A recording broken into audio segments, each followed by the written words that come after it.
にちは、皆さん。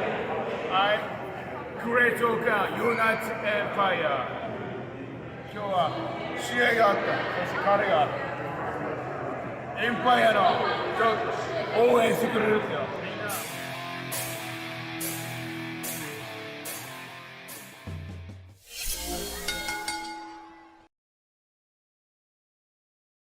What's up, everybody? Welcome to the Forbidden Door post-show and review. How's everybody doing tonight? Let's see. Oh, we got Juan here. I see Big T. Looks like Jeff's in the chat already.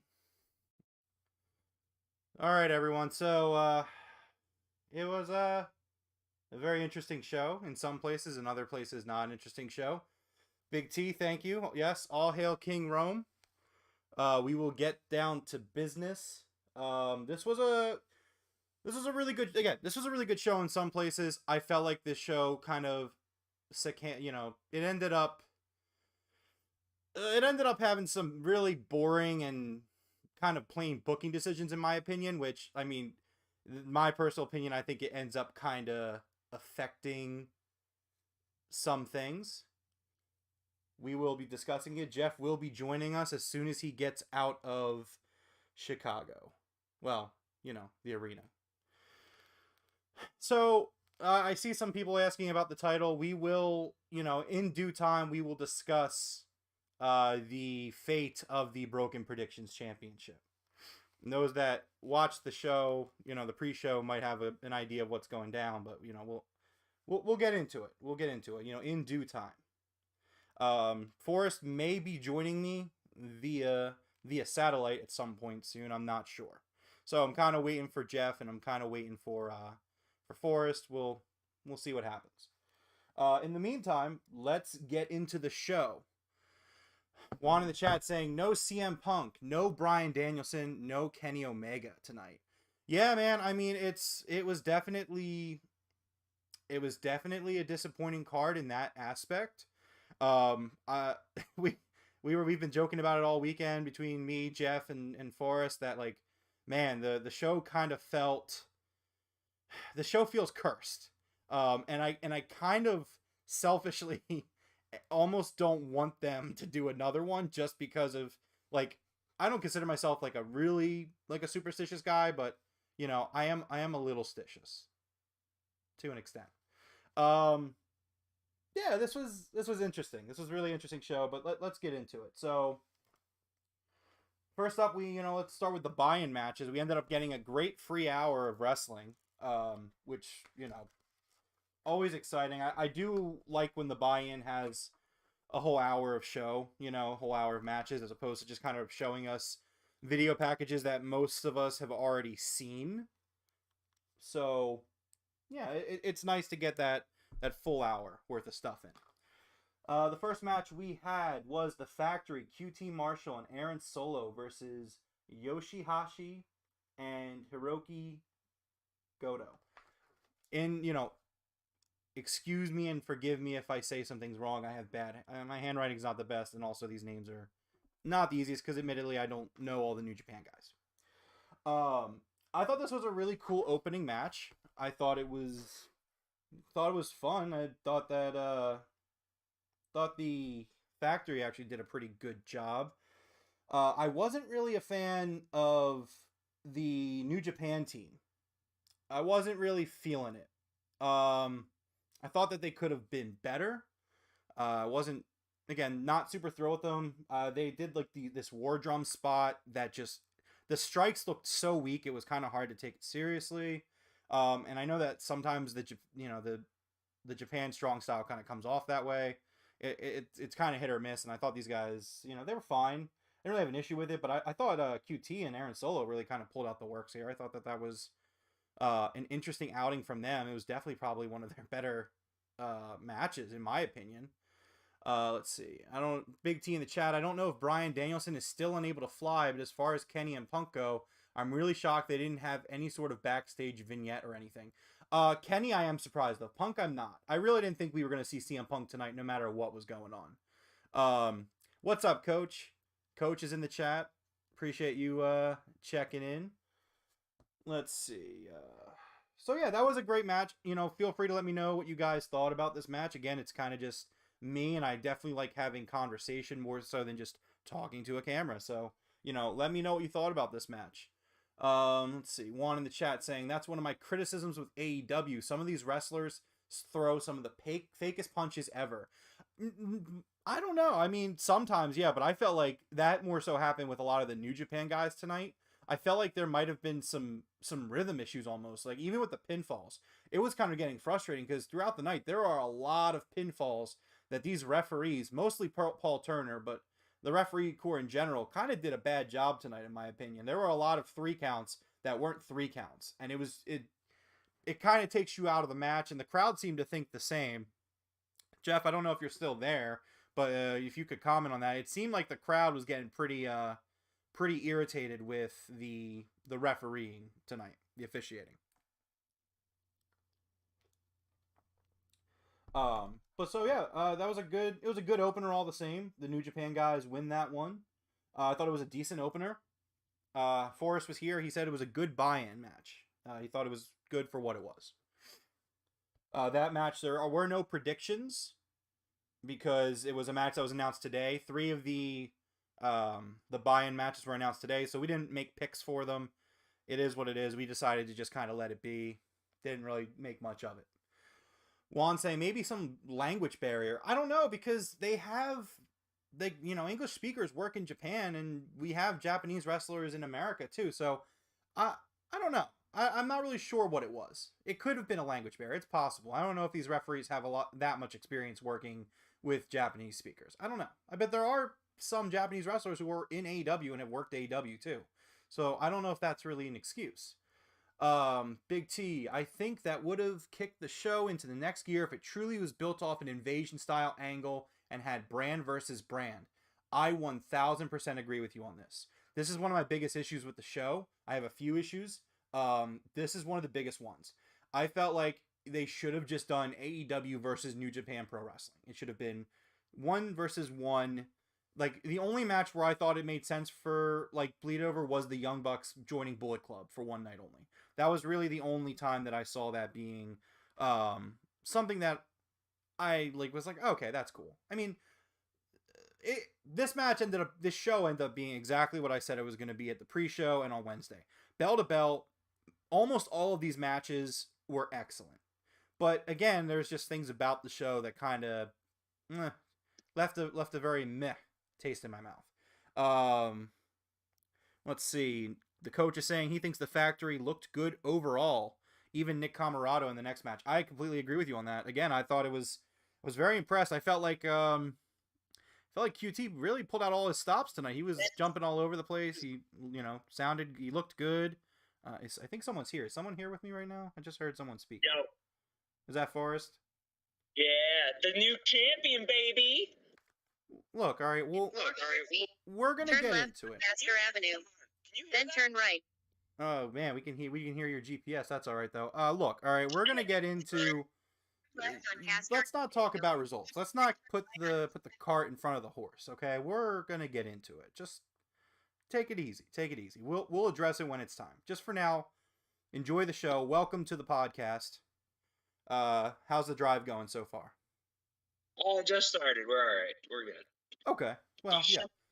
Maybe can't hear it now. Yeah. So we also just kind of started here. So we talked about the first buy-in match, the Factory versus the New Japan team of Yoshihashi and Hiroki Goda. Bad writing. Sorry. Yeah. Bad writing. What did you think? They stepped up. Like, I was like, oh damn, the Factory actually got hands. Like, what's up? What's good? Yeah, I definitely agree with that. Everyone in the chat also, just make sure let me know if you can hear for us, because it's my first time running the stream on my end, and I just want to make sure everything's good. So if everyone could just, someone let me know, that would be appreciated. Let's see. The coach agrees with us. He thinks the Factory looked good. Big T too. The Factory definitely pulled the big straw tonight, and they were all over the pre-show. And yeah, Coach, I agree with you. Brand versus brand would definitely be the way to go with this show. And I agree with you as well, Coach. Again, that I think QT's doing a pretty good job. I mean, I think some people don't like him. Big T, thank you for letting me know that Forrest sounds as good as he's going to get. Well, that's the way it is, man. You could have stuck around. You were literally here 10 minutes ago, but you were afraid. I don't know why. Afraid of what? I don't know. Wait, why are you afraid? What are you afraid of? Being late for work tomorrow. Well, yeah. Champions have to be committed to the championship. We'll talk about that. Yeah, absolutely. Anyway, so all right, good opener. Factory did good. Second match, we had Lance Archer versus Nick Camarado. I really liked Nick Archer's cool cannonball open spot here. I thought that was really cool.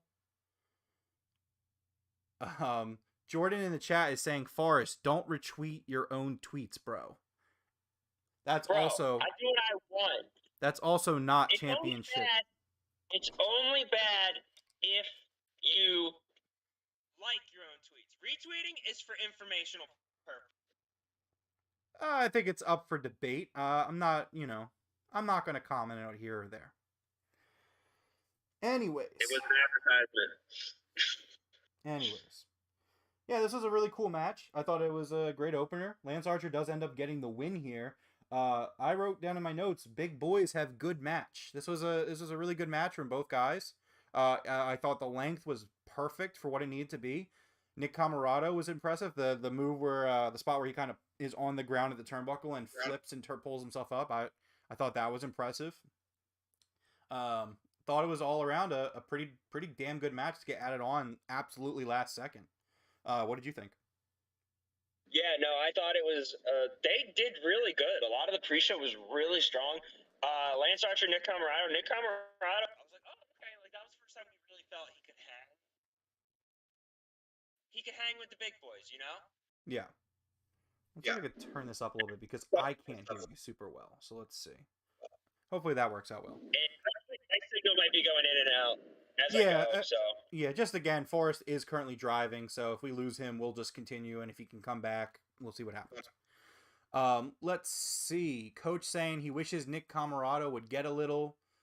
Big T with the factory all over the pre-show. You can definitely tell they're starting to plant the seeds for the stable titles. And Coach was saying a little bit more of a push. Juan, I agree. Them thick boys did great tonight. Yeah, this was a fun match. There's a lot of fun matches on this card, which is a shame because I feel like this pay-per-view kind of it falls short of of greatness in my opinion. But there's some really great matches on this card all the same. Let's see. So that was a good match. And then we got a promo from Clark Connors. It was awful. It was so bad. It was a really bad promo. He's basically addressing the fact that he got added to the four-way dance for the All Atlantic Championship match later in the night. This was basically the way of the American crowd getting to know who the hell he was. He was a replacement for Ishii. He hoped that Ishii got Bell soon. I think he meant well, but he did say got Bell soon. I thought this was a really bad promo, and it kind of set up for what I expected Clark Connors to be, and wasn't completely wrong, I feel like, at the end of the day. But, it's fine. Big T saying, all I could think during this match is there's Wardlow's first and second opponents after winning the TNT title. Coach saying it was pretty bad. My wife even was like, what was that? Yeah, it was really bad. It was not a good promo. What did you think of the promo, Forrest? Box standard, like, he's very nervous, I guess. Like, I don't know. I hope his regular promo delivery is better than that, but he's maybe never been what? How much notice did he have? Like 3 days? 1 day? Probably, give or take. I mean, it wasn't a lot of time, but I mean, at the same time, the guy's a pro wrestler, so I expect him to be able to at least cut a promo with Alex Marvez. I don't know. Again, it was a really bad promo. And I was glad that they put it on the buy-in at least. Well, actually, I don't know, because if I'm a guy who's on the fence and this guy comes on my YouTube page while I'm watching this buy-in, trying to decide if I want it, I'd be like, this guy is a geek. Like, I don't know about this guy. Yeah. But yeah, and coach kind of puts it on the head there. He thought he sounded nervous AF. I agree with you. Yeah. I just feel like it could have been better. I mean, they probably didn't do it live. I felt like if they needed another take, they should have done another take. But that's just me. That could have been recorded. I agree. All right, next up we have Keith Lee and Swerve Strickland versus El Desperado and Yoshino Kamoro. Again, excuse the bad writing and bad pronunciation. And those guys are from Suzuki Gun, I believe. This was a really cool match. This was a super fun match. This is the match of the pre-show. This was a really good match. Let's see. Yeah, I love this match. Yeah, I like the test of strength opening for the match where Keith Lee's doing this thing where he kind of raises his hand up because he's so tall. And what was his name? The Japanese guy, Yoshino. Yoshino jumps on the turnbuckle and he's like, "Here, I can do it now." I thought that was really clever and was really cool. Again, not knowing these New Japan guys, this was a very impressive match. It was just like I was very impressed. Not that I didn't think the New Japan guys are any good, but this was an excellent tag match. From 4 very fun and very talented wrestlers. Yeah, El Desperado, man. Woo! Yeah, absolutely. And then afterwards we get a Team Taz promo with Ricky Starks and Powerhouse Hobbs, basically saying that, you guys say you're the best tag team, but you haven't beat us. And Ricky Starks has some really great lines about Swerve and Keith Lee that I just thought were hilarious. In the chat, we got Big T saying next year's venue should be the same venue, Forbidden Door 2, call it Brand Warfare, company versus company, champion versus champion. It's going to be killer. The coach is saying Swerve and Keith Lee are just amazing. And Yep. Juan letting us know the fact that Swerve Strickland is better than Montez Ford, which is factual. That's factual. But yeah, what did you think of that post-match promo? It was funny. But I'm like, oh, I guess this feud must go on. Yeah, well, I see them I see them going to another tag match, but I see Swerve and Keith Lee breaking up during / after that tag match, and then they feud. That's how I see it going down. I can see that as well. Yeah. All right. So I'm just done. I'm done with Team Taz. Move on. Really? I don't know. I think Team Taz is still cool. They just got to do something different. It's not the team that's the problem. They always feud with the new guy. So literally, I'm just waiting for the something else in the night, as they're gonna probably be the next. That's probably the next target. Yeah, I mean that's definitely a valid critique of them. They do kind of end up being the gatekeepers of the men's division, and it's definitely an issue. But at the same time, they're getting TV time and they're having great matches and they're not losing these matches. I mean, again, they've done nothing but beat Swerve and Keith Lee. So I don't think it's the worst thing. Let's see. Big T saying it's obviously leading to whoever wins between Swerve and Lee, and Starks and Powerhouse will face FTR for one of the teams heads to face the Young Bucks. Coach agrees with us. AEW. Oh, there he is. Ladies and gentlemen, joining us to the podcast, the general manager of the Broken Tables podcast, Jeffrey Vegas. How you doing, sir? I am doing absolutely freaking fantastic. I'm just at this little store here picking up the chair that we got. We got ourselves one of those Forbidden Door chairs. Had to get one since it was my first pay-per-view ever. Nice. It's not a flimsy little chair. This is it's freaking heavy, man. This is like a legit chair. Nice. Nice. Well, welcome to the show. We are currently working our way through the buy-in. We are about to talk about the final buy-in match. Are you going to be sticking around with us, or are you just checking in and then you're going to head to your car? I'm just checking in for a moment, but I will be back in a few minutes. I just got to get out of here now. Okay. Do you want to tell what's your opinion real quick on the Max Caster rap tonight? Because that's where we're at. To be honest, I couldn't understand what he was saying. Everybody in the audience seemed to like it, but I couldn't understand what he said. So he basically said that the New Japan guys are in the dojo watching hentai, which was amazing. And then what was the other line for us that was really good that we loved? The hentai line and the injuries. Oh yeah, he's like, we're not on the injury list. Yeah, this was an excellent rap from Max Caster. We are talking about the Gun Club and Max Caster versus the boys from the New Japan LA Dojo. Yes. And those guys are the DKC, Kevin Knight, Alex Coughlin, and Yu Yumura. Let's see. Big T had some chili dogs tonight for the show. That's good. Big T, they did not give the chairs away to like the first 8 rows on the floor, Jeff. So Jeff was not on the floor, but they sold the chairs separately to people that wanted to buy them. So the people on the floor, I don't know how that worked for them, but I do know that Jeff was decently high up, so he probably had to go to the shop and buy the chairs or something like that. Just to answer his question, because I don't believe he's here anymore. This was a really fun match. So the match is about to start, and Danhausen comes onto the screen and says he has a present for the Ass Boys, and it is a song dedicated to the Ass Boys. At which case, Colton and Austin Gunn run to the back. They run to the back, and they're gone for the whole match. And I thought this was such a smart thing to do. I thought it was great. Max Caster and Billy Gunn together. This was a really fun match that I really enjoyed. And you know, Caster and Billy get the win. And that was really fucking cool. I actually really liked the taking the Gun Club out of it and having Max and Billy get their moment. I thought that was awesome. Yeah, no, I love what they're doing with this group. It is amazing. It's like, how do we turn... We have a 2-heel faction. However, the one faction's super over, and we're slowly turning them babyface by the heels being shittier, bumbling idiots. Yeah, absolutely.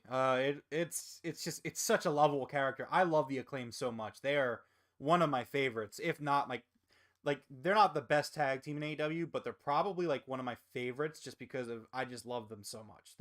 The raps are great, the promos are great, the matches are great. Like it's a great tag team, and I can't wait for the day where they're kind of higher up in the rankings, and honestly, they're going to be future tag team champions, in my opinion. No, yeah, definitely. They're going to need it at some point. Like maybe whoever the heels that are take out FTR, or for FTR become the heels down the line. Maybe can you imagine the raps? How many things can you rhyme with raps? Can rhyme with what? You know, you cut out a little champs. Bit. With champs. Okay, yeah. Yeah, that would be really cool. All right, let's check into the chat. Juan is saying that Tony Khan just tweeted out that Claudio Castagnoli is all elite, which we will be talking about that match when we get there. But yeah, what a debut tonight for Claudio. That was excellent. We also have Big T saying, "Oh damn," to what I assume is Jeff getting the chairs, or TK tweeting out Claudio is all elite. Jordan made a homemade KFC famous bowl for dinner. Nice. Juan saying, no wonder why Billy Gunn disowned his kids. His kids abandoned their team, so he had to carry for them. And yeah, no, it was really cool. I really enjoyed it, and it was a great way to close out the buy-in. Just super fun. Juan saying Kevin Kelly did mention the WWF when talking about Billy Gunn. Well, yeah, because Kevin Kelly actually worked in the WWF back in the day. He even said that when JR came out, like, it's my former boss, because yeah, he used to work in WWE back in the 90s. But yeah, on to the main card of the show. All right. First up, we had Chris Jericho, Sammy Guevara, and Minoru Suzuki versus Eddie Kingston, Wheeler Yuta, and Shota Umino, also known as Uncle Eddie and Mox's kids. So, I just want to say this, that I fucking loved Wheeler Yuta's intensity when this match started. It was like the 6 German suplexes in a row. 6 German suplexes. And then just the way he getting up and the crowd, like, you can't tell me that this man isn't a star. That it was just... Sorry, go ahead. I don't know what it is. Yuta is like... he just hits another level in the ring. Like, he's not. I don't get it. Like, you wouldn't expect it by, like, you know, oh my God, just Yuta is nuts, man. Yeah, absolutely. We just watched you to drive away, actually. Nice, man. Jeff joining Yeah, us you once just again. pulled away out of the back parking lot. Jeff joining us once again. He has been basically stalking Wheeler Yuta today. Jeff met Wheeler Yuta this morning at an establishment in Chicago, and then he saw him wrestle, and now he's seeing him leave the building. Yeah, that was pretty cool. Full circle. So Jeff has been tracking Wheeler Yuta. That is the sole reason why we sent him to Chicago. I gotta say, this match is how you start a pay-per-view. Yeah, absolutely. This was a crazy strong opener. Juan in the chat saying Yuta manhandled Chris Jericho with those Germans. I completely agree with that. It was wild, man. Big T saying this match is definitely in the contendership of match of the night. I also agree with that. I mean, I don't think it is. I do have one match, and we will get into it. But yeah, man, this was such a strong and fiery, really fun opener. I just love Minoru Suzuki, the kind of the way he goes around the ring with no sense of urgency whatsoever. Just because you know that he's gonna, like, I'll take care of it. He's just kind of walking over to him. He's like, they had Sammy in the submission hold, and Sammy's like, help me, and Minoru was like, I'm gonna help you, but I'm gonna take my fucking time to get there. It's amazing. Like D said, he's got Michael Myers energy. Yeah, absolutely. And so, you know, other great things, Suzuki and Kingston going at it, the chops, Sammy's shooting star press, and then Wheeler Yuta kind of also comes up with a really creative dive that he did that was really cool. This was all around a great match, great opening match, and we get Jericho's team with the win here. And again, I thought this was an excellent match. Again, the biggest problem with this show was not the bell-to-bell action, that's for sure. Jeff, are you still with us? Jeffrey is not with us. Forrest, is there anything else you would like to talk about this match before we move on? No, it's just Yuta, man. He just stands out as, like, the star of every match he's in. Yeah, definitely. I definitely agree with you on that. Let's see. Juan saying there were more high-flying moves in that first match than I originally expected, and the coach gives his seal of approval to this match. He said it's a great match. Overall, he loved it. Completely agree with you. It was me, Forrest, and our friend D here, and we popped for this match. Like, we were pretty loud tonight, I think. I think the wife upstairs might not have appreciated it. But we were pretty loud tonight. This was one of those matches where we were flipping out. This was a great opener. Yeah, we only got louder at the next match. As the night went on, it got worse. Just an update. So we both predicted that the Gun Club was going to win, and they did. So we both got that point. We both chose Team Jericho here, so we both got the point. So we are currently tied at 2-2.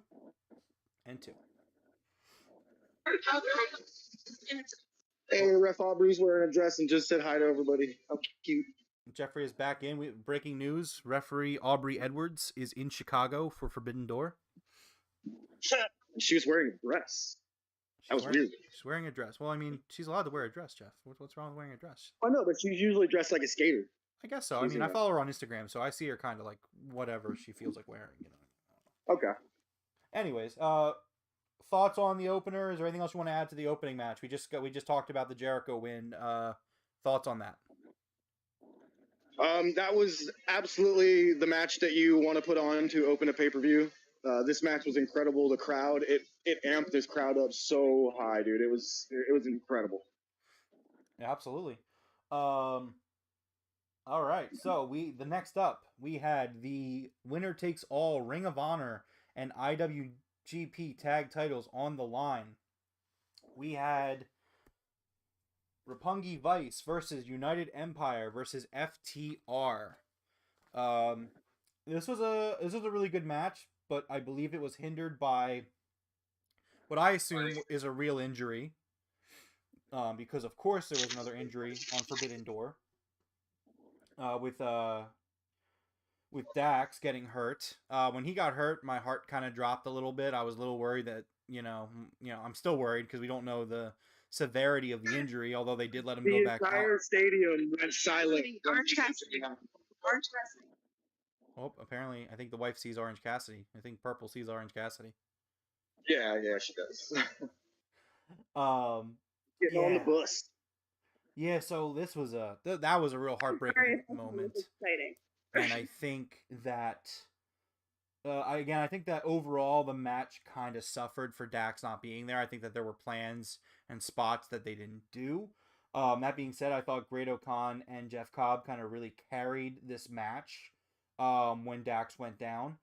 I believe it was a real injury because at one point I caught Cash he was on the turnbuckle in his corner, and you can hear him yelling to the timekeepers like, "What's going on with Dax? Like, when's he coming back? Is he okay?" So that's unfortunately we're gonna have to keep an eye on that. Hopefully, it's not a serious injury. Maybe he just popped his shoulder or sprained something. We can only hope. Let's try to remain optimistic with this fucking cursed show that is Forbidden Door. Juan in the chat saying Great Khan reminded him of Rikishi when he was sitting on Cash's head, deprived him of his manhood. Yeah, I wrote that down. The Great Khan stink face was great. Jeff Cobb's surfboard on the back of Cash was also really great. Forrest, what did you think of this match? Definitely hindered by the shoulder. I feel like it would have just been an insanely high quality tag team 3-way dance match. The best you could do with that stipulation. It's absolute. It was still good. Still good. Those teams held it down. So that was good. I'd say, it's good. Yeah, definitely. Jeff, what about you? What did you think about that match? Interesting. Okay. No, I didn't actually hear him. I don't know if Jeff is with us again. Coach in the chat saying, yeah, I couldn't tell if he was legit hurt or not. Didn't catch Cash saying that. Definitely hope he's not seriously injured. He's been on fire, like we have been saying last couple of weeks. Yeah, absolutely. Again, that was Forrest and I were talking about that. Like he's been so on fire. It was really upsetting. Hopefully it's nothing too serious and he just needs a little bit of rest and he can maybe take a week or 2 or 3 off and we'll get him back out there and he'll be okay. But we'll see what happens. Anyway, so Dax eventually does come out completely taped up and they end up picking up the win. And FTR are now currently the AAA, Ring of Honor, and IWGP Tag Team Champions, which is excellent for them. Super happy for them. They are currently on an historic string of matches. Obviously, this match was hampered due to Dax's injury, so I don't necessarily think that this was a great match. I still don't like the rule of if it's a 3-way team match to only have 2 teams have representatives be legal in the ring. I think that it should be a 3-way dance and just have one guy from each team in the ring, but that's just me. I don't know. So, real quick, let me jump in on that point there. Everybody sitting around me, the moment that we saw only 2 men in the ring, everybody groaned. There must have been 10 to 15 people around me that I heard audibly say, I hate this format of tag. Like, everybody hated, everybody wanted 3 guys in the ring. Everybody around me. Yeah, I completely agree with everyone. I mean, it limits the match, and I just don't think it's a good idea to do it. But that being said, again, I thought this was a fine match. It had some cool, fun spots, but the match was hindered by number 1, its own rules, and then number 2, Dax's injury. But it is really cool to see FTR win another title. I do, as long as Dax is well. I mean, I would assume we're still working towards September and All Out, and FTR becoming the belt collectors and having the AEW Tag Team Championships too. Wait! Hot take. Okay. I got a hot take right here. I'm actually going to defend this match because I just thought about the philosophy while I was really quiet. Okay. So, if it is all 3 at once, right? Other than stopping the pins, realistically, what's to stop one team from just continually tagging each other at Infidendum so that they never actually have to get into the ring, and the other two are just fighting the whole time, and then when they're finally like, oh, they're about to do a pin, then the fresh guys jump in, you know? I would say it's a very similar mindset to what a three-way dance usually is, where it's like, we saw it tonight, where Jay White kind of rolls out of the ring and Adam Cole rolls out of the ring. The philosophy just kind of dictates that the wrestlers react to that at some point. So that would be my answer to that, is that the wrestlers going around in the ring should pick up on that and eventually kind of drag them into it. Yeah, I can see both sides, but yeah. Yeah, definitely. Let's check in on the chat. Big T saying, but you don't you love how when Dax came back out, the tape was pink and black like Bret Hart? Yeah, that was. I didn't notice that. I didn't pick up on that, but that's pretty cool, pretty funny. That's what took long so long. He's like, get the pink tape. No, get the pink tape. Yeah, I gotta do it for Bret. Yeah, a lot of the crowd actually thought this was a worked injury after he came back. There was a few things that Dax did that needed that elbow or shoulder really bad, and he did them perfectly fine. So few of us think that may have been a work. My opinion is, or my theory is that he probably popped his shoulder out and it just needed to get popped back in. That's my theory. I don't think it was a work. Yeah. I don't think it was a work, but I thought it was serious enough where they were like, all right, we got to take you backstage and pop this back in, and then we'll tape you up and you can go back out there. Yep, I agree with Ron, because the type of tape that was on his is meant specifically to hold bones and ligaments in place. That's why they all wear rock. It's rock tape. That's why they all wear it. Because when they're still healing or there's a sprain or something, the last thing you want is to take a bump and move it. You want it locked in its correct spot. But with that tape, you can still move if it's taped correctly. And that's what they did. When you have a shoulder reset, it needs to sit. It needs to sit in the socket. But he's like, I'm in the middle of a wrestling match. So they taped it and kept it in place. He'll be okay. He'll probably get an x-ray. As long as nothing, like, there is a break. There's a type of break where, there's a type of injury with that where your shoulder has popped out too many times that it will keep popping out. And then you have to take off time to get surgery to fix the chronic popping out. Right. All right. Well, so yeah, it was a good match at the end of the day. More so, the ending is what makes it worth it. FTR wins. We both predicted FTR, so both Forrest and I get a point. We're currently tied at 3 points. All right. The coach in the chat saying he separated his playing football. That's what he did to keep playing. Basically, what you were saying. They popped it back in and they taped it up. Coach saying, but they can do the tape job to make it look real, even if it was a work. That's true too. I do think it was a work though, because I feel like I do think the match was hindered by it, and I don't think that they would necessarily. I don't know. I felt like. Also, do you really think though that FTR wants an angle more than just legit winning? Yeah. A pure wrestling match? That does not fit their character at all. If that was the case. Yeah, I agree with you on that. I definitely think that there's definitely some validity to that as well. I don't think that they would want to win a title that way, especially on a pay-per-view. Especially Dax. Yeah, I agree with you on that. All right, next up, we got a Bullet Club promo with Juice Robinson and Jay White. Juice is holding on to the IWGP US title, despite the fact that Will Ospreay is the proper champion. And I thought this was a really great promo to set up for the match later in the night with Jay White. Yeah, I thought it was enjoyable. Thought it was good. Yeah, fun promo. Yeah. All right. Next up, we had the All-Atlantic Championship match. It was a four-way dance.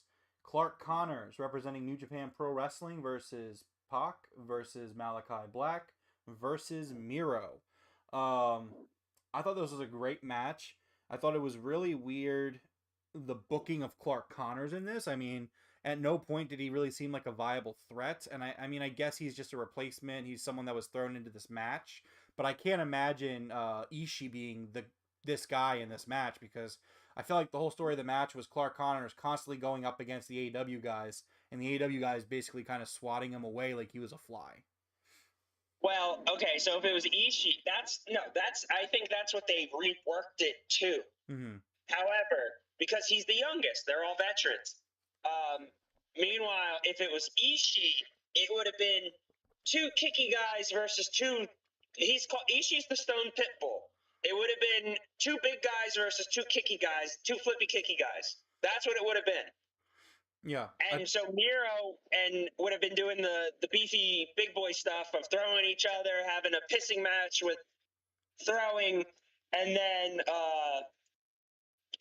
Malachi and Pac would still be doing the kicks and the flips, you know? Yeah, definitely. So I think that was the original match.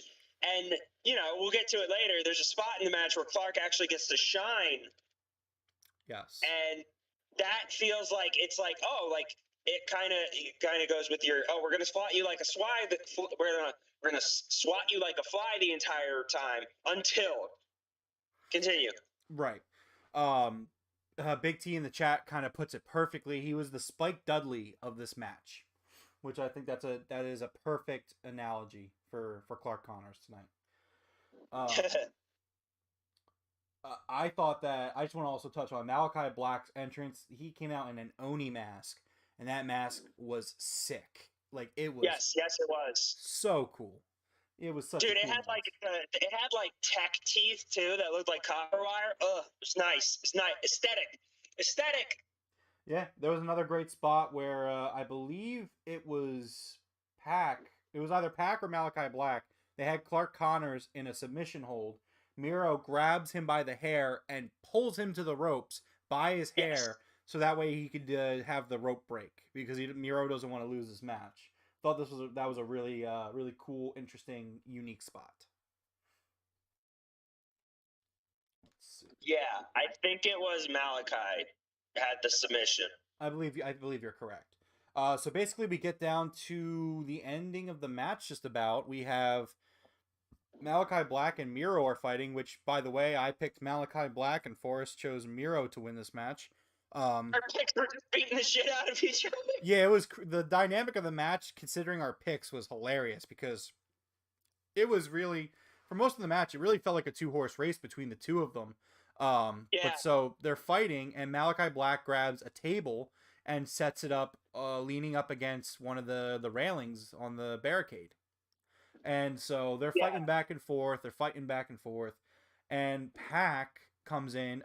He attacks Miro, and then Malachi attacked Miro and pushed him towards the table. And then Clark Connors comes out of nowhere and spears Miro through the table. And this is the start. This is the start of Clark Connors. Yeah, and then after that, Clark Connors went on a little bit of a mini roll there. He did end up not lasting that. It didn't last very long, but it definitely happened. I'd say it was a solid 3-minute burst where he got in a few really good shots on all of them. Yeah, I thought that was really good. I don't know Clark Connors very well. Again, in between this and the promo, I don't know if he just kind of... He's young and inexperienced. Maybe that's why he's, came off this way. I mean, but, hopefully if he is inexperienced, then that's just, him learning. Which, yeah, I mean, I'm fine with that. Anyway, we got closer to the end of the match. Miro has Clark Connors in the game over, or I know it was Pac. I think he had the game over. Yeah, it was Pac. Again, Pac's trying to hold on. Malachi Black comes in, sprays the black mist in his face. That point I got excited because I thought Malachi Black was going to win, but unfortunately he does not. Pac ends up hitting the black arrow on Malachi Black while he's doing a submission hold on Connors. And Pac picks up the win and becomes the inaugural All-Atlantic champion. Which, I know there's no points here, but I did say Pac is actually probably going to win it. If you roll back the footage, I did say Pac is actually going to win it, but I had to go with the smart pick. Well, cool your jets, kiddo, because I also said that Pac is the smart pick. So, it's irrelevant. Because you didn't pick him. At the end of the day, you didn't pick him. If you thought he was going to win, you should have picked him. We both should have picked him. Yeah, I still think Malachi Black would have been the right way to go with it. But that's just my opinion. Pac deserves it, though. Absolutely. This is not an anti-Pac take. It's just, Here's what it is. Juan saying in the chat that he thinks that the only true shocker of the pay-per-view was Pac winning the title. I disagree. I mean, I think Pac winning was a safe bet. I think at the end of the day, this pay-per-view took an extremely safe booking style, and for better or for worse, it was very safe and very boring and very predictable. Again, in terms of the booking. Anyways, we'll get into it. Let's see here. Next up, we have the Bullet Club, which was the Young Bucks and El Phantasmo versus Dudes with Attitudes, which was Sting, Darby Allin, and Shingo Takagi. This was a really fun match. It was I had a blast with this match. Jeff in the chat saying he lost signal. Not surprised about that. He will hopefully try to check in with us later on. But yeah, this was a super fun match. The opening was so cool. So, Darby Allin and Takagi come out, and Sting's music hits. You think Sting's going to come out, and he doesn't. And so we're like, what's going on with Sting? Did the Young Bucks attack him backstage? I don't know. But the Bucks come out with the Bullet Club, Too Sweeten in their retro Bullet Club gear, which was awesome in and of itself. And then the lights go out, and as they're on the ramp, and we cut to the Raptors of the building of the United Center, and we see what looks like Sting standing in the rafters, which I thought was a really cool kind of homage to, Sting's past. The lights go back out, lights go back on again, and Sting is standing on top of one of the tunnels, and he dives onto the Bullet Club. And Sting is just out there trying to prove that he is the greatest 60-plus wrestler alive, and he absolutely is. Yes. Sting likes to jump off of tall things now. He's been hanging out with Darby too long. I think that Sting is just... He's given it his all, man, and it's definitely a testament to him as a pro wrestler and just his legacy. I mean, some guys, their legacies get tarnished in the later stages of their career, and Sting is not one of those guys. Sting is out there. He doesn't wrestle all the time, but I think it's the perfect way to book him. Wrestles every month or two, one match, but he goes out there and he does shit that a 65 or whatever year old he is should not be able to do. And I just think it's incredible. This match was an amazing Sting match. I agree with that sentiment. Some other things that I thought were really cool were the back rake spot where Phantasmo Phantasmo's doing flips, and he's just flipping and flipping and flipping. You think he's gonna splash Sting? Oh no, it wasn't Sting. It was I think it was Takagi. Darby. That was Darby. Thank you, Darby. And he's doing these flips, and he ends up just raking him on the back. And then Matt, not to be outdone, does even more flips. An absurd, just completely asinine amount of flips. Flips, cartwheels. He was doing cartwheels, yeah. And then he ends up raking him as well. Yeah. It was hilarious. Definitely enjoyed that. Juan in the chat saying, I thought Sting was going to come down from the rafters with that long-awaited entrance, even before they showed the rafters. At the same time, that would have been disrespectful to Owen Hart. And then he said, Billy Gunn and Sting are the two most athletic guys for their ages. I pretty much agree with all that. I don't think it would necessarily have been disrespectful to Owen, because Sting has done it in the past. But I don't know if Tony Khan wants to do that, period, because of Owen. Is Jeff here again? Did I hear Jeff? No, that was me just clicking. Gotcha. Sorry, because I don't see when Jeff comes back in, so I'm trying to stay on top of it. But yeah, this was a really fun match. The dudes with attitudes pick up the win here, which I was somewhat surprised by. Thought the Bullet Club was going to win. And both of us, neither of us picked the dudes with attitudes to win, so there were no points distributed here. So we're both tied at 3. That was a match, though. I was legitimately happy to be wrong, and I had so much fun with that match. That was definitely the most fun match of the night. Yeah, I definitely agree with you on that. It was a blast. It was a complete blast. We were having a great time. We were cracking up. We were super entertained. We were absolutely entertained by this match. Yes. I was professionally wrestling entertained. Yeah, absolutely. So at this point, we get a announcement officially that Grand Slam is returning to the Arthur Ashe Stadium in New York this September. I believe it was September 22nd. Not 100% sure on that date, but it was definitely late September. So we're going to get a return to Arthur Ashe Stadium, and Jeff, who was also there in the building in Chicago, there was a banner confirming All Out's date as September 4th, 2022. Presumably it's going to be in Chicago. They generally like doing the All Out show in Chicago.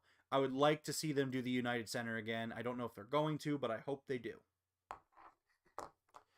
Let's see here. Next up, we had Tony Schiavone talking to Shota Umino. Chris Jericho shows up with 2.0. Jericho says, "You did a great job tonight, and you have officially earned my respect." Umino turns and talks to Matt Menard and Angelo Parker, and they both say the same thing. He's like, respect is earned. Umino turns around. Jericho, being the wizard that he is, throws a fireball in Umino's face. Thought it was He's a wizard. He's a wizard. You're a wizard, Chris. I'm a what? Exactly. Yeah, no, it was a cool spot. The fireball spot's cool. I liked as Jericho's walking away, he has like this crazy look in his eye where he's like looking, he's like scanning, like because like I don't know what exactly the point of it was, but it was hilarious. I thought it was really funny. He's scared of Eddie. I guess so, yeah. I guess that's what it would be. All right, next up we have the AEW Women's Championship match. Thunder Rosa defending against Toni Storm. And I thought this was a great match with a lot of good back and forth. What did you think about this match? Yeah, I was like, oh, this is really good. This is really good. I was super into it, actually. Like, I was, like, really into it. And I don't know, like, what it is. I don't know if it's, like, Thunder Rosa matches or if it's Toni Storm matches. They clicked really well tonight. Yeah, and it was that same vibe I got when, and I actually think I was on the review for this one, when it was, like, Britt Baker, Jamie Hayter, and I forget the match, and then, like, Toni Storm, and I think Ruby Soho. Yep. And that match, I was like, this is your division. This is that match. And it was like that special feeling. And then they were able to reproduce it tonight. And it was a very good match. I was like, yes, this is the championship caliber match we want. Like, this was good. More of this. Yeah. The Thor meme. Throw another one on the ground. Give me another one. Yeah, I agree with you. I thought this was a really good match and strong match with Thunder Rosa picking up the win. They shake hands at the end of the match, which I thought was the best way to go. I don't think it was two baby faces working together, and I think it was a good idea to stay that way. Yeah. Let's see. Juan saying that he believes Thunder Rosa is the best technical wrestler in the women's division. She has been very consistent. I'm inclined to agree. I think she's really good. I mean, other great technical wrestlers in the division would be Serena Deeb, Sheeta. I think Sheeta's really good. Yeah. But yeah, she's definitely up there. So we both picked Thunder Rosa for this one. So we both got a point. So we are tied at 4 points.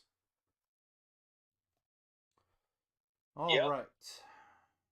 Let's see. Next up, we have the IWGP US title. Will Ospreay versus Orange Cassidy. This is the match of the night. Absolutely. I completely agree with you. Match of the night. Completely agree with you. Everyone knew it was match of the night before it even happened. Yeah, we knew it was going to be, and it absolutely was. I have no notes for this match. This was a 5-star match for me. This was the best match of the night. It was. Oh my God, where do you start? Where do you start with this match?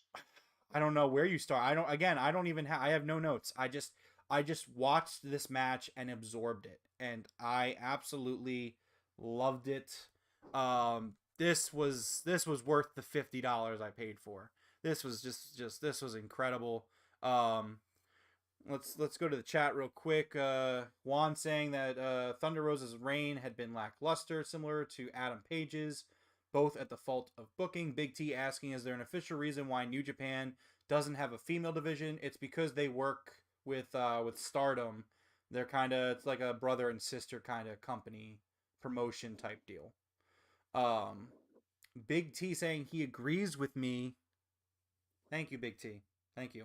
In terms of this match, the coach wants more Will Ospreay, and he said that it was an unbelievable match.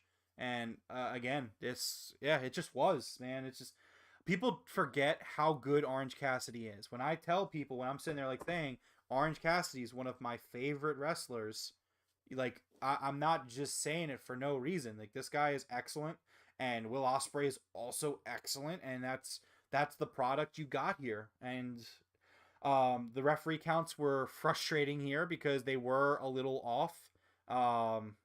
And I really... That was the theme of the night. Yeah, so we both picked Will Ospreay here, and we were both right. We both get the point on it. But again, like my heart was saying, like, man, I really want Orange Cassidy to win this match. Like my heart was like, go Orange Cassidy, like fucking do this, man. And it was great. Like it just was. Big T saying it would be great if Will could stick around for at least until the end of the summer. I agree. To an extent, I think that the New Japan guys are going to take off for a little while, but it doesn't mean we won't see them again. Yeah. But yeah, no, this was such a great match. This was very enjoyable. It's a match of the night for me, and it was the high point of the night. Yeah. Well, also let's talk about some spots that were in here. Go for it. So one of the things I love is when you give me the same thing in a different way. And at one point in the match, Will Ospreay is kicking like hard, like teeing off on Orange Cassidy's head.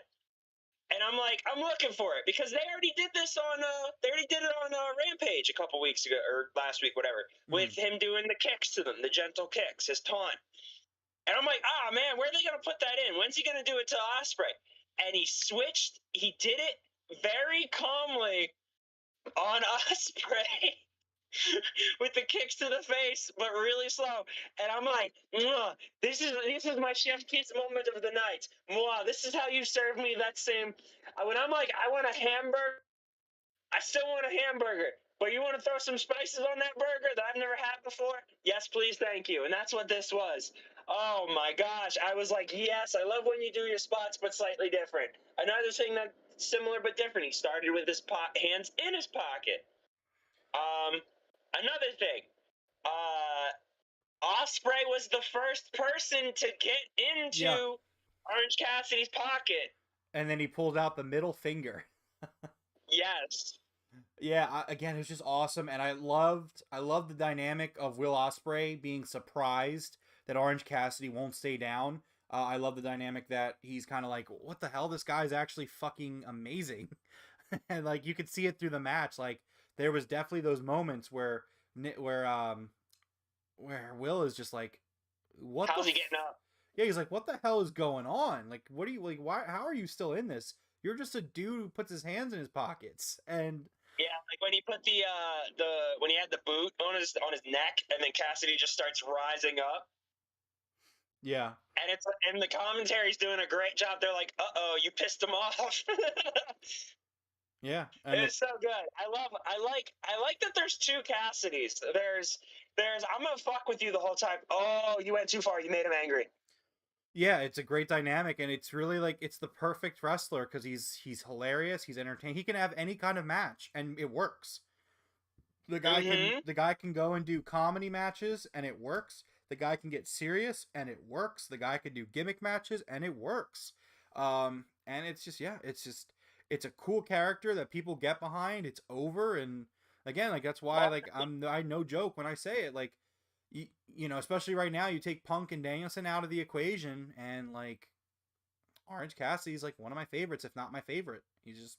He was my favorite guy, like in terms of early AEW. Him and someone else that I don't talk about anymore, and obviously Kenny Omega.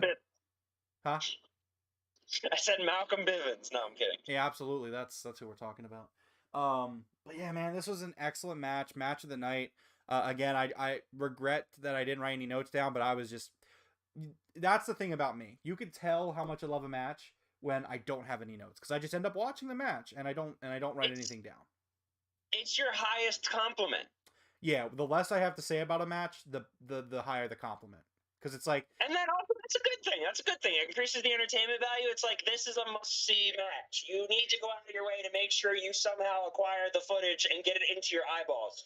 Yeah, like watch the replay. Like go back and watch it. Like figure out a way to see this match, because it was really good. It was excellent. I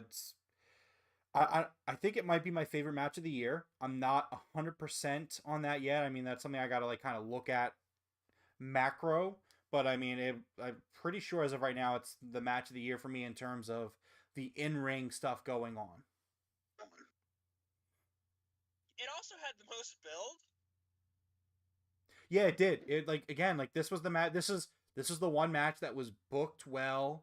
It was booked well. It was hyped up well. There were a lot of moving pieces that moved well, and all in all, it just worked perfectly. The coach saying that you said it best. No notes is the best compliment.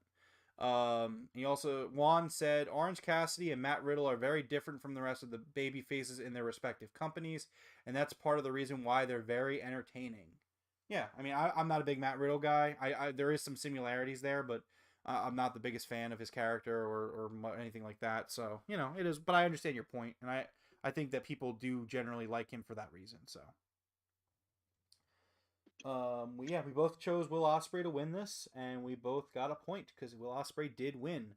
Post match, there was a beatdown going down. Roppongi Vice comes out, and then something that I'm sure the New Japan fans loved, but meant absolutely nothing to me, was the save is made by Katsuyori Shibata, which don't really know much about. Sorry, go ahead. I was just saying Shibata coming out was a pretty big deal. Yeah, and I understand that. Again, it didn't mean anything to me, but again, it's, you know, it's two companies going here tonight, so I get it, and that's cool. But yeah, it was a cool moment that I'm sure a lot of people really enjoyed, so, you know, I'm happy for those people. Let's see here. Next up, we had what was, in my opinion, the second best match of the night. We had Zack Saber Jr. versus the mysterious replacement for Bryan Danielson.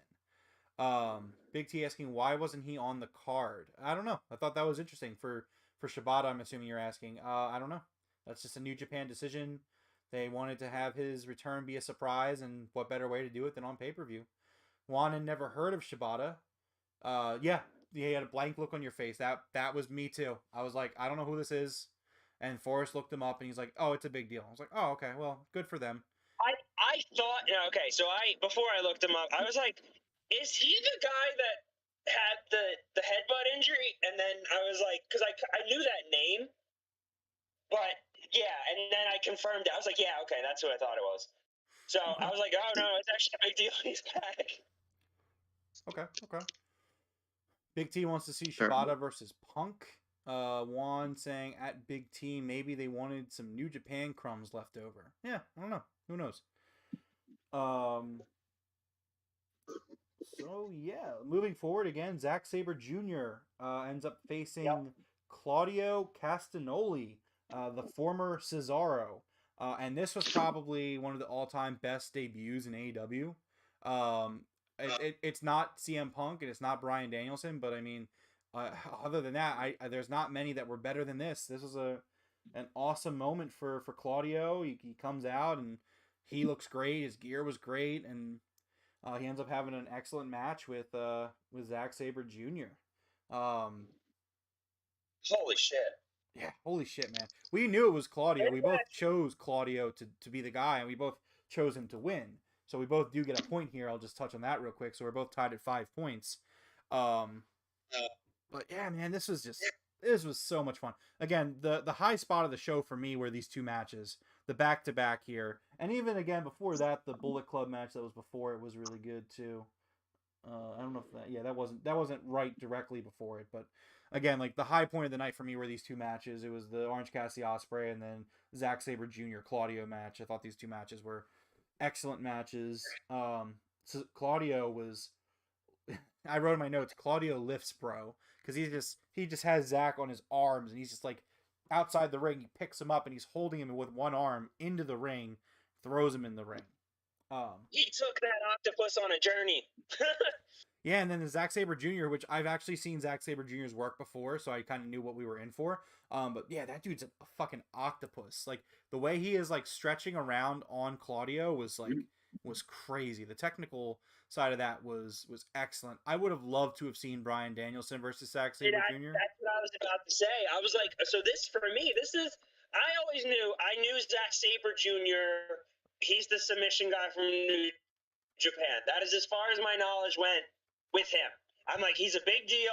He's gonna tap you out and twist you up like a pretzel. That's all I know about him. And then this was my first match seeing him, and I'm like, holy shit, this dude is up your ass every second and trying to snap your limbs off of your like trying to rip your tendons off. I'm just like, god damn, this dude is literally, as we just said, an octopus. Like it's like it looks like he has extra limbs. I'm surprised he doesn't have an octopus gimmick. Yeah, like, right. He really does. He just be coming out of nowhere, and like all of a sudden now his elbow's wrapped around your neck, and he's somehow also holding your ankle with the same arm, and you're like, what the fuck? I blink and they're twisted a different way. Ooh, it was insane. It was fun. And now I'm actually, and I get it now, I'm very upset. I love Claudio, but no, Claudio had an amazing match. Not upset at all. However, I am now salivating. I need the Bryan Danielson match. Yeah, I agree with you. I think we're still going to get this match. I have this feeling in my gut that there's like some matches that they really want to have, and I think we're going to get it. I don't know if it's going to be a wait because they want to do Forbidden Door 2 or not. Obviously, we have to see how the pay-per-view buys do before we know if they're going to do another one. I am a little concerned about the pay-per-view buys. We will see, which obviously we will cover it here on the podcast when the time comes for that. Anyways, so another thing that I thought was just so cool, and you could talk about this too a little bit. It was Jeff in the chat. Jeff is here. He says, no one in my section believed it was going to be Claudio. They all thought it was going to be Gargano and Wyndham. Jeff got many fist bumps.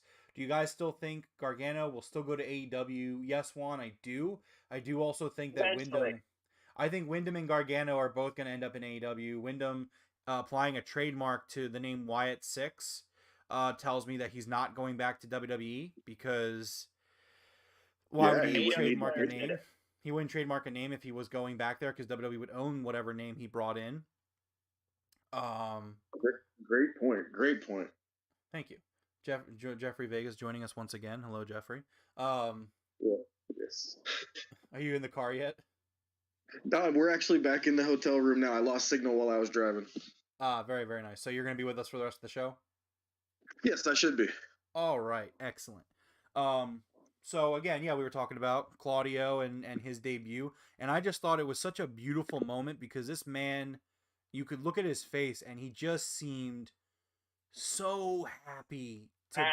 He was so happy, and I felt like my heart was literally warming for this man. Like I was like fuck yeah, man. Like he just seemed so happy, so healthy. He did seem like he pulled a muscle or something in his arm. I don't think it's a super big deal because he came out later. He finished the match. I think he's fine. Yeah, he was fine. Yeah, he was fine. But it was just like, this guy just seemed so humble. He was walking around the ring, talking to the fans and high-fiving, and he just seemed so fucking jazzed to be here, and I'm so happy for the guy.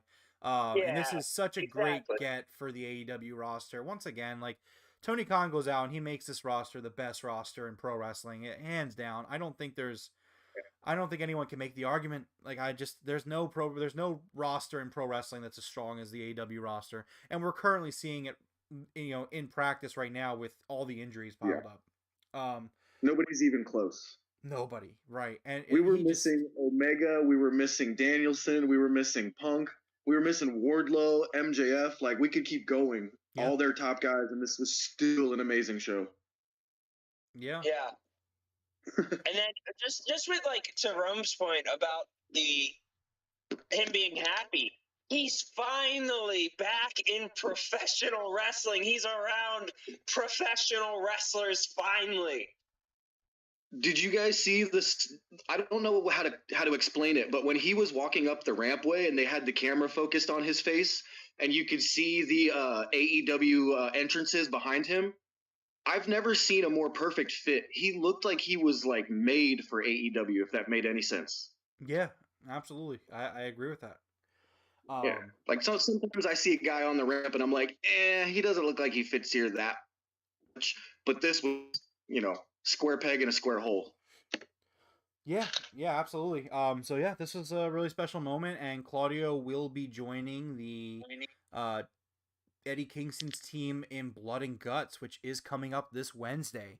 Just a reminder to everybody that's here, we will be doing a live post show for Blood and Guts following Dynamite on Wednesday. Big T in the chat saying, I don't know if you guys caught what he had to say. He was making his way up the ramp after his match, but he was basically thanking Tony and thanking the fans for sticking with him. He also said that this one goes out for the people that are still imprisoned by Vince. I don't know if he actually said that last bit. But if he did, fuck yeah. Hell yeah. So yeah, this was an excellent match, and as I said, we both got the prediction right here, so we are both tied at 5 points. Honestly, if he did that, I'm a little bummed that he's in the Blood and Guts match and he doesn't get a promo segment.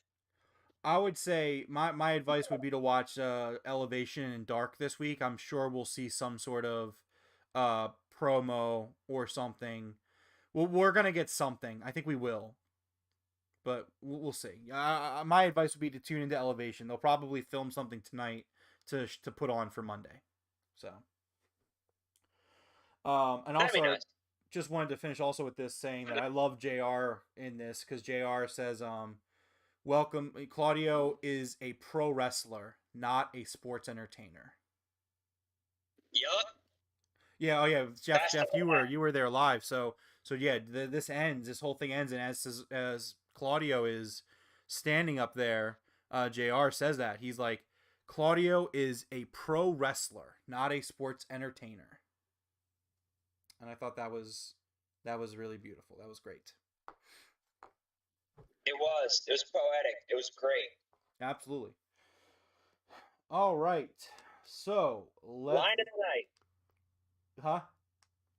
Line of the night. Line of the night. Yeah, absolutely. Jeff, you still with us? Jeffrey? Okay. Fell asleep. I don't know. He might have fallen asleep. It's fine. Big T said they're already building to Eddie versus Claudio feud. It's beautiful. And Big T saying he will probably be on the podcast with Aubrey Edwards and Tony Schiavone this week. I agree with that. That posts on Thursdays though usually, so I don't know. He'll probably be on this week. Yeah, it's a very safe assumption that he will be on the AEW Unrestricted this week, which that's always a really good listen. On Thursday mornings. If you don't, you should definitely check that official AEW podcast out. Yeah, Great I might listen. check his out. Yeah, it's a good show. All right. Next up, we have the IWGP World Championship 4-way dance. I believe Jeff is back. Are you back, Jeff? I believe so. Can you guys hear me? I can now, yes. Yeah. Just decided to stop working for a moment. Okay. Well, we are talking about the IWGP World Championship here, where it was Jay White versus Adam Page versus Adam Cole versus Okada. Crowd started out really hot for this match. Oh yeah. I thought there was some really The good. way, Sorry, go ahead. The way that the four of them amped everybody up while standing in their corners before the match was one of the coolest 30 seconds that I have ever been a part of. Yeah, I definitely agree with you. I Yeah, thought that the they didn't even opening do anything. It was awesome. They didn't even do anything, and it was insane. It was great. Yeah, I thought this was a good match. I thought that the match should have been a lot better for the talent that was in the ring. That's just my opinion. not just because I don't agree with the ending. I also don't. I don't know. I thought the match kind of underwhelmed. I liked the psychology and the story with Jay White and Adam Cole teaming up. I thought that was really cool. The way they took out Hangman, suplexing him on the light ramp, the very Asgardian looking light ramp. Yeah. Juan in the chat saying Jay White's attire reminded him of Shawn Michaels' attire when he would wear red tights and white boots. Yeah, I mean, I thought this was a good match. Jeff, what did you think of this match? So up until the finish, this match was incredible. And I do believe that we were robbed of about 5 minutes of this match because Adam Cole was injured. I don't know what exactly happened to him. I think he may have gotten knocked out, to be honest with you, because when Bryce Remsburg was counting the 3 count, he didn't even attempt to pick his shoulder up, and Bryce had to count it. So I think Cole got injured there, and he may have been KO'd. Yeah, we were trying to figure that out on TV because I knew something was wrong right away. Forrest tried to celebrate some sort of victory. I don't know why he would do that. But yeah, I was more focused on the fact that I was worried about Adam Cole. Getting towards the end of the match, Adam Cole does end up, Okada goes to hit him with the Rainmaker, and Adam Cole kind of collapses. It looks like he was on TV. It looked like he kind of just dodges the Rainmaker, so I didn't think much of it. But then when Jay White comes in, he just pins Cole, and I didn't understand why because. At first, I didn't realize he was injured. I was like, why is Adam Cole not kicking out? Because Jay White or Cole didn't get hit by anything. He dodged the Rainmaker. That was the finish. That's what was supposed to happen. Jay just followed through. That's what was supposed to happen. That third Rainmaker was supposed to hit. Jay runs in and hits Okada with the Blade Runner. Then he pins and then throws Okada out of the ring. Then he pins Adam Cole. That's how it was supposed to go. However, because the third one didn't connect, he followed the original plan. Also, he whispers something, I think, to either the ref or Goto. And I think and now that you said it was a KO, Jeff says he looks like he was knocked out. That makes sense. He's knocked out. And so then he pins him real quick. Keeps him safe. Yeah. I mean, that is definitely what it looked like from the audience point of view. Like, all of us looked at each other like, what just happened? And Cole didn't move for at least 30 to 40 seconds while the doctors were in there. And then all of a sudden, he kind of just got up, rolled out of the ring, and walked away. And it was a little awkward. But Jay White looked pissed. Like, he grabbed his belt and he left the ring and he walked straight out the tunnel. He looked pissed. I don't know why he was so mad, but he looked pissed. I mean, maybe it wasn't the ending of the match that, I think. Yeah. I don't know. I do think that based off the other booking of the main event, I do think that Jay White probably was supposed to win the match. Yes. Which I disagree with. Obviously, we know that I made the prediction that Adam Cole was going to win the IWGP title. I think that, and this is kind of my biggest problem with the entire pay-per-view, including the build to this pay-per-view, is this pay-per-view felt like it was very much irrelevant in terms of the everyday going-ons of AEW, outside of Jericho, outside of the JS versus Eddie Kingston feud. Nothing else really felt super valuable outside of that. I think that... and I said it during the prediction show, I think that the safe bet, Forrest definitely took the safe bet going with Jay White retaining and Moxley winning. And, again, I said on the show that I understood that my pick was definitely not the safe pick. But I think at the end of the day, it was the right pick. And I am disappointed in AEW and New Japan Pro Wrestling to not see that. I also think that it kind of, number one, it completely ruined the main event for me. Because I was like, well, this is dumb. They're not going to give both belts to New Japan. So at that point, I was kind of very not invested in the main event. I thought that Big T saying, Jeff, there was a fight in the crowd because halfway through the match, the fans started chanting, "You fucked up," and their attention wasn't directed to the ring. I did see that. Juan pointing out that was during the Moxley match. That was during the Moxley match. Yeah, I remember that. Security beat that dude's ass. Now what He happened? wouldn't leave. What happened? So 2 guys got into a fight and security broke them up, but one dude was doing the whole like hold me back thing, and they could barely hold him back. And when they started escorting him up the stairs, I don't know what he did to one of the security guards. Must have hit him in the nuts or something, but dude, he picked him up and basically choke slammed him right on the stairs. Damn. And that's when everybody started chanting, "You fucked up! You fucked up!" And Moxley tried pointing at the ring like, "Hey, pay attention to what's going on in here." Honestly, I felt like the crowd was kind of out of it even before that happened. I feel like the last time of the night that the crowd seemed really into the show was the beginning of the IWGP match. I feel like as that match went on, the crowd kind of slowly died, and it could have been from fatigue. But I mean, again, also, I think that they really kind of went the safe and boring route with the booking here. I think you had an opportunity to do something special. I think, you know, and I just, my critique would be next year, don't do title matches at Forbidden Door, because it's just like, moving forward, like if there was a time to switch the belts for a few months, it was now because of Punk's injury. And just, I still think it definitely left a very a bad taste in my mouth, where I was just like, all right, well, I mean, I guess who cares then? I mean, I don't plan on watching New Japan Pro Wrestling due to my scheduling. So, you know, maybe I could have tried to make time if, like, who knows if Adam Cole's going over there or Adam Page is going over there. But I mean, I'm not, you know, I'm gonna choose AEW over New Japan Pro Wrestling still. So I mean, this didn't do anything for me in that sense. And again, I thought that they could have done something really cool. Again, I made the pick I made based off. Forrest was trying to say it was a pick made with the heart, and I would not describe it as a pick made with the heart. I would describe it as good booking. It would have been very good booking, and in the future, you could have these events, and you could always be like, well, there was that, you know, at the first event, like AEW and New Japan traded world titles, so it's definitely in the books. Now, if they do another Forbidden Door next year, and it's 2 world title matches, it just becomes very very predictable for me. You know what I'm saying? Just rubbed me the wrong way. I actually disagree with you there. Okay. I do think that they should have maybe not had so many title matches on this card, but I feel like this whole thing was an experiment right now to see if this could be a yearly thing, right? So in this one, we only had one title change, which was the IWGP Tag Championships, which is kind of their lowest belt over there. Correct. The US stayed with IWGP. The New Japan stayed with with them.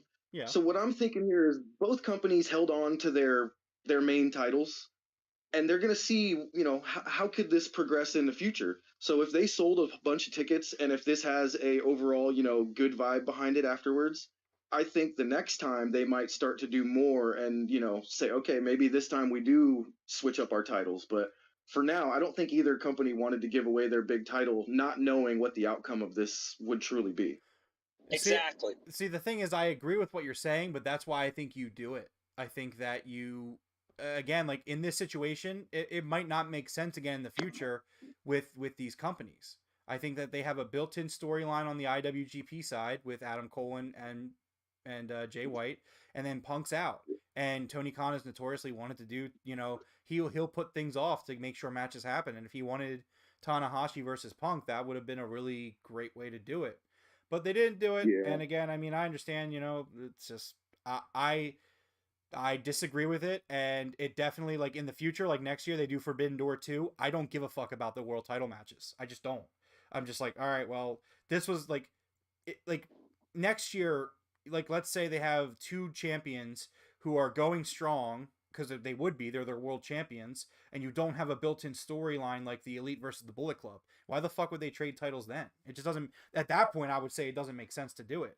This was the year to do it, and they didn't do it. So I was like, all right, well, those will just be matches that I'm already going to know the ending of. And again, like, I'm not going to lie to you, can ask Forrest. I was like, all right, well, as soon as Jay White won, I was like, well, then I don't really care about this Moxley Tanahashi match.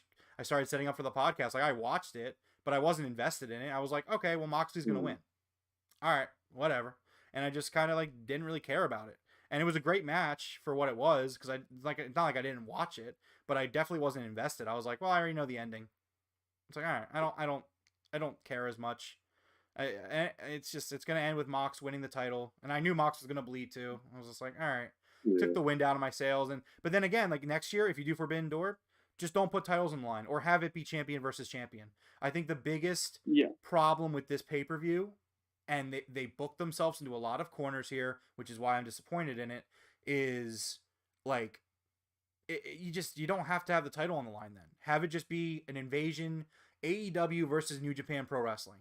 Every match on the card, like I thought that it was built in a way that was kind of lame. I thought it would have been a lot better if it was AEW versus New Japan. And there was definitely some cool team ups like Roppongi Vice and the Bullet Club. There's definitely some cool stuff that came out of it. But overall, a lot of it just didn't really matter.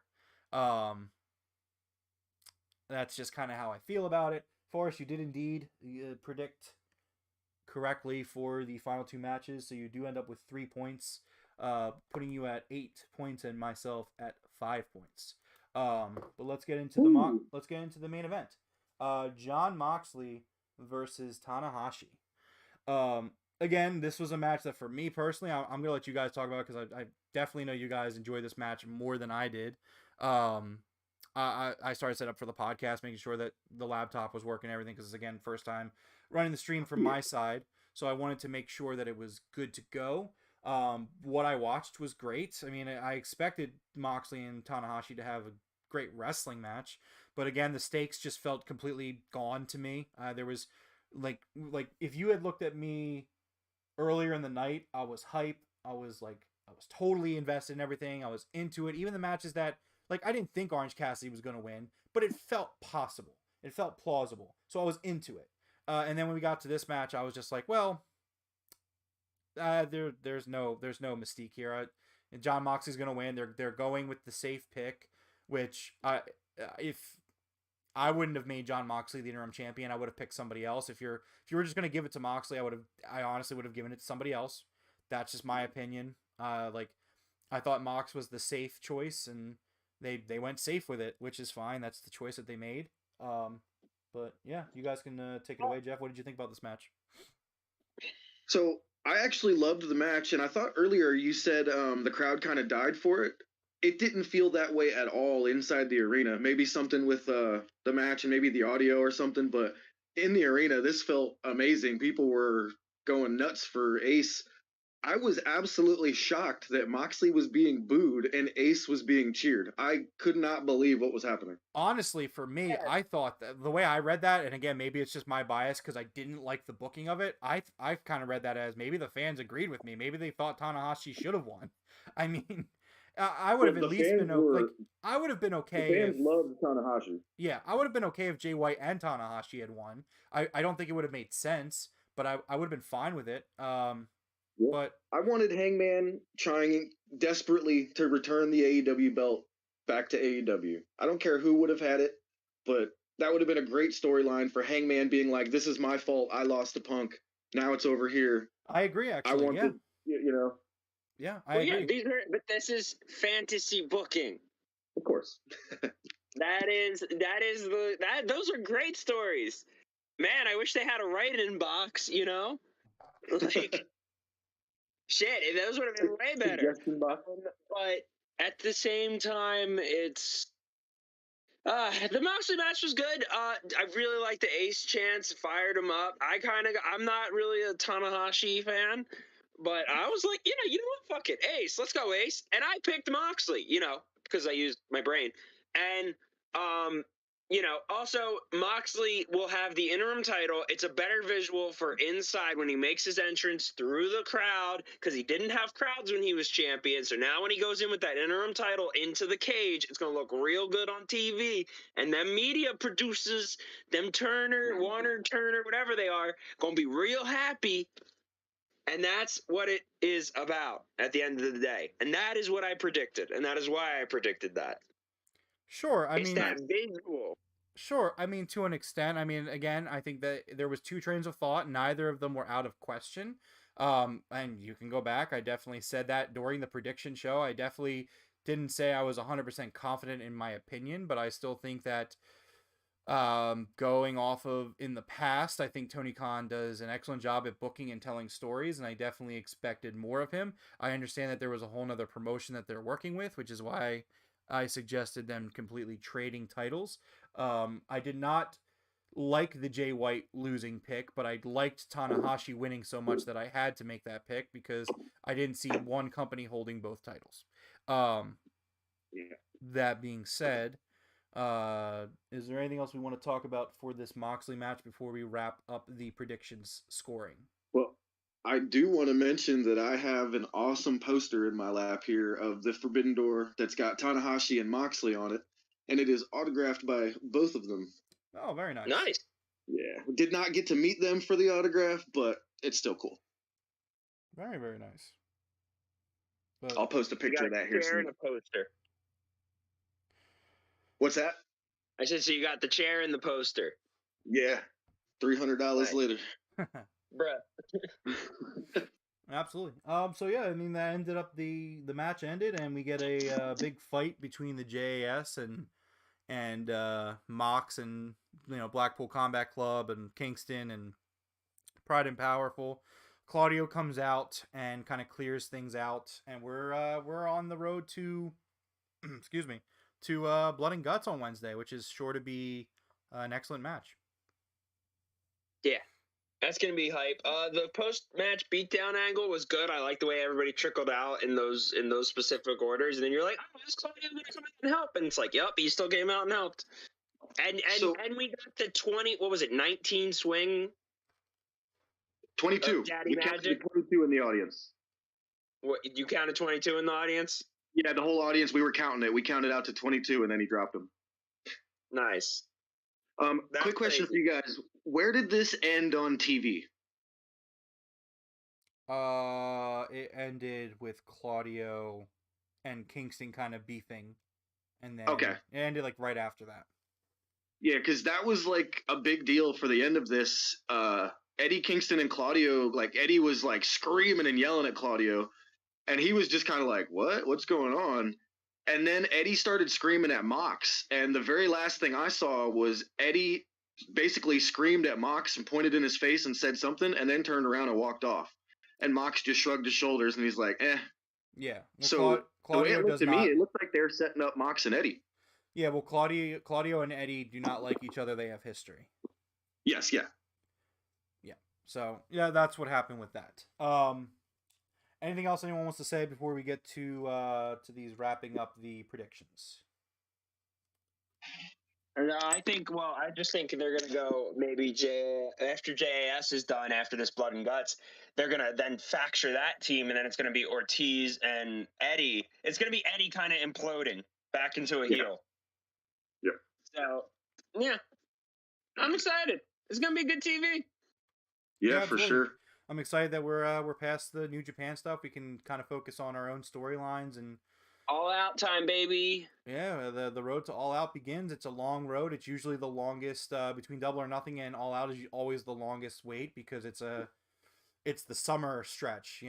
Revolution to Double or Nothing is only like 3 months, and same thing goes for All Out to Full Gear, and even Full Gear to Revolution. The big wait is usually this week that we're about to go through, but it'll be good. It'll all work out and it'll be great, and we'll all enjoy it. Yeah. All right. So for Kenny Omega, so was everybody in that arena, man.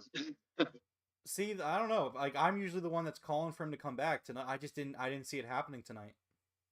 Well, we just wanted him to show up and say hi or something. A lot of people thought that he would just like hop on the mic and say something, but nope. Yeah, He wasn't there. He's making that video game. What was that? I said he's making that video game. Yeah, he's working on the video game. He's trying to get that out this year. All right, so for those that are paying attention to the points, the final is Forrest with 8 points and myself with 5 points. We both predicted 1 broken table, and there were 2, so no points there. Now here's the thing, right? So Jeff, when I signed my contract to become the to join the show, and once I became champion, did you read the fine print of the contract, sir? Oh, shit. So, in the fine print, I said that for the first year of my contract, if champion, any show, any pay-per-view outside of the Big Four would be an unsanctioned predictions match. Did you or the lawyers catch that, sir? Apparently not. Well, you probably should get better lawyers then. Yes, folks, it is true. This was an unsanctioned exhibition match, which, Forrest, you've won today. You have won an unsanctioned exhibition match, which is why I felt fine with making some risky picks. Obviously, I don't want to go too off the deep end, which is why most of my picks were correct. And I will give you your credit. You definitely impressed me with, your picks. You made very, very simple, safe picks. And I don't think it was very impressive, but at least you did better than I thought you were going to do, bud. Big T, thank you very much. I appreciate your support along with everyone else's. This was an excellent exhibition match that our fans definitely enjoyed. And I'm happy to say that as your and Jeffrey's and Forrest's is Broken Predictions champion, I will continue to see this podcast into the future as your champion. This was an excellent exhibition match. This is ridiculous. This was an excellent exhibition match, sir, and I wish you the best. I would shake your virtual hand, but you're not here. But I just want to let you know that this was an excellent, you definitely gave it your all. And if I had actually tried, you still would have lost. But I just wanted to give you something because you know what? You've been working harder. You've been showing up for a few shows here and there. So I was like, you know what? Let me go with the crazy pick. It's an exhibition. I'm not going to lose the title. All right. I'll Let me fix that. I quit. Oh. Wow. What a quitter. What an absolute quitter. I don't even know. Is he still in the Discord or did he leave? He probably left. Ladies and gentlemen, it's okay. It's fine. We don't need Forrest. The show is focused around me and Jeff anyway. Like, the guy... Look, I love Forrest. Dear friend of mine. But if the guy's going to be a sore winner, I don't understand this. He won an exhibition unsanctioned match against the champion. I mean, granted, I kind of gave it to him, but you would think that the man would be a little bit more gracious. Jeffrey, this may be a lot to unpack for you. In the future, make sure you read contracts. It's very important. I'm going to have the lawyers go over this tonight extensively. It's kind of late. You don't have to do that tonight, but in general, yeah, sure. You can have it's ironclad. My lawyer already took care of it. I did hire Mark Sterling Esquire, and he helped me out with this. So yeah, it's, it is what it is. Juan, I don't understand why you think I'm a fraud. I mean, this was always like, it was an exhibition, man. It's at least I competed. I'm a fighting champion. I showed up. I played around a little bit. I had some fun. I didn't 100% try, but it was all good fun. I hope Forrest had a good time too. I don't know why he's being a sore winner. He technically beat me in an unsanctioned match, but I mean, it doesn't count in the record books, but at least he could feel good about it if he wanted to. I don't understand. Well, due to some technicalities, everybody, we have our reigning champion, Rome, is still our Forbidden Doors champion. I'm sorry, Forbidden Door Prediction Show champion. Yes. But don't worry, the title will be on the line. As my contract says, the title will be on the line at All Out. Yeah, again, contracts are important. This is a life lesson for everyone, make sure that you read the contract. Always read contracts. It's very important. I'm a little disappointed that Jeff didn't read the contract. I thought he would have, and he didn't. Someone's getting fired because I have people that work for me that are supposed to do that. And yeah, no, absolutely, man. I gotta do it. I hope it's not a big deal between us. It's just business, man. I mean, that's just what that was the clause in my contract. And if it was an issue, your lawyer should have brought it up and we could have, talked it out and figured something out. And, we could have came to an agreement. I'm not trying to hold the company, the podcast hostage or anything. It's nothing like that. I got to take care of myself as champion and as the star of the show. It's just business. Hopefully this doesn't sour our relationship and our friendship. Oh, not with me. I wasn't competing with you. I'm just the general manager over here. Excellent. I'm really glad to hear that. We're going to move on into the future. I'm excited, Jeff, for us to kick off this summer here on the Broken Tables podcast. I mean, we're going to be going over stuff and, the prediction show for All Out. It's a few months away, but it's going to be a great time.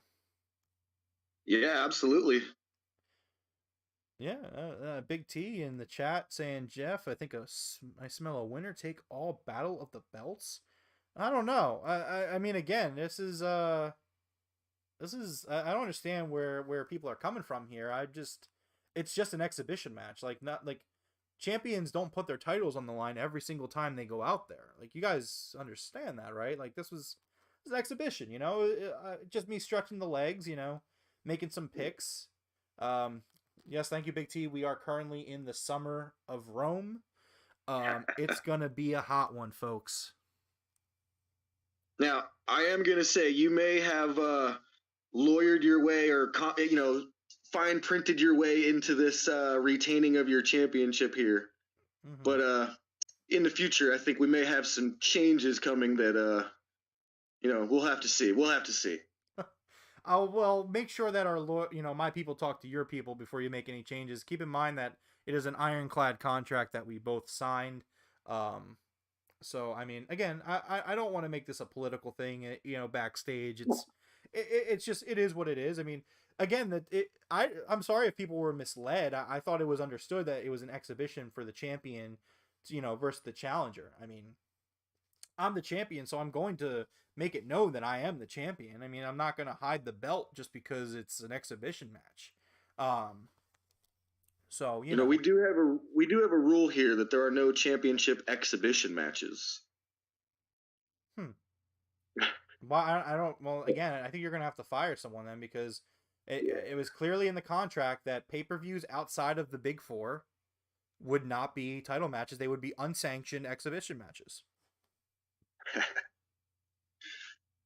All right, man.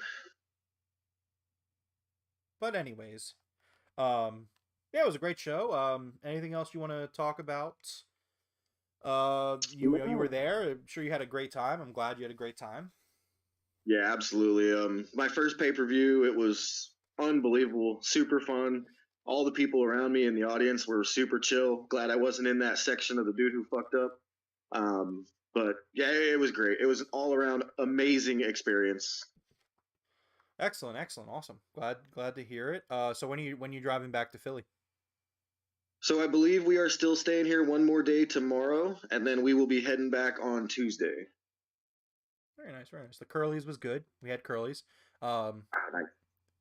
It was quite good, as always. So that was nice. Forrest got a cheesesteak. Again, I don't understand why the guy left the show. I think that was a little unprofessional of the guy. I think I deserve a public apology almost for that. I mean, it was very unprofessional. I mean, we'll have to see if he's even going to come back. Is he going to sit at home for the next 18 months and wait out his contract? That's the thing. And this is exactly what I warned everybody about Forrest. Thank God that this wasn't an actual title match, because if this was a title match and this is the way Forrest is acting, what is, come on, this is not championship material. I tried to warn you guys, and even in victory, this is how Forrest is going to act. We've been friends for so long, for so many years, and I invite him onto this show, to this podcast, and this is the way he's going to act, like a child. I'm disappointed but not surprised, unfortunately. Right. Yeah, I can't wait to see the vlog either. It looks like we're going to be waiting until Tuesday, according to you. Yeah, so I got to be able to obviously download it to the computer and chop it up and edit it together. So I won't be home till Tuesday. I did get a bunch of interviews with some fans waiting in line to get into the show. We also caught an interview with Shining Polaris, Christine on Twitter. Nice. She got on She TV. was She got on TV a super few awesome. times tonight. What's that? She got on TV a few times tonight. Nice, dude. Her outfit was so sick in person. That jacket she made was amazing. Yeah, definitely. It looked really cool on Twitter. Yeah, and so yeah, she gave us a shout out. I gave her the business card there. She said she's gonna give us some promotion, so that'd be pretty cool. All right, excellent. Anything else you want to add? Nah, man, I am all done, ready to go to sleep. Yeah, me too. I got work in the morning, so. Nah. Yeah, but you know, it is what it is. down. This was a fun exhibition match. Again, stretching the legs, keep it in shape. It's good to keep the brain moving. You know, have these warm up matches every now and then. It was a great way to start the summer off. Yeah, and we'll see where we go from here. But I'm excited to defend my title at All Out, and yeah, you know, it was cool. It's great. I just hope that absolutely. I just hope that Forrest can kind of be a gracious winner. I mean, I'm kind of confused about that still, but I mean that's for another day. I mean, I don't want to retread it. Hopefully, Forrest issues the public apology that he owes me for the way he's acted tonight on the Broken Tables podcast. You know, I welcome him into my home. I welcome him into the podcast, and I'm a gracious host, and I don't appreciate the way I was treated there. But it is what it is. Yep. But all right. Well, this has been episode 47 of the Broken Tables podcast. If you enjoyed this episode, please consider giving us a like and subscribe or follow depending on where you find us. Thank you to everyone in chat checking us out tonight. Thank you also to our listeners or viewers on YouTube, Spotify, Amazon Music, Google Podcasts, and Anchor. You can follow us on Twitter at Broken Table Show or on Facebook and Instagram at The Broken Tables Podcast. We go live on YouTube following every single AEW Dynamite, Rampage, and even pay-per-views such as this one. We will be live following the Blood and Guts show. I'm really excited for Blood and Guts. I know you are as well. It's sure to be an excellent show as usual. You know, we hope to see you guys again. But until next time, see you later. Right on. Top guys out. Oh no, I forgot how to close the podcast. Go down and just click opener or a closer. No, that's what it is, yeah. Now, top guys.